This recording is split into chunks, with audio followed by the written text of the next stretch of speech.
Let's talk further about mental health. The plan today talks a lot about improving access to mental health services, particularly for children and young people. We've done a lot on this programme about people waiting years, young people waiting years to get help with their mental health. And you have personal experience of that. Tell us about that. So I developed anorexia when I was about 12 years old and lived with it up until I was 17.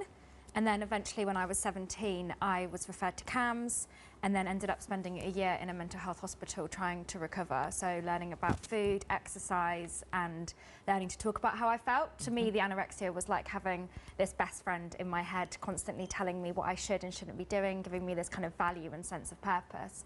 And it was about, when I recovered, trying to actually get back on top of that and realise that I could talk about how I felt and it was okay and there were other ways to manage my emotions. Right.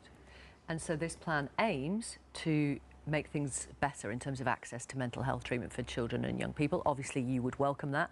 Is it going to happen? I'm quite sceptical about it. I think, as has already been said, we've heard this so many times before.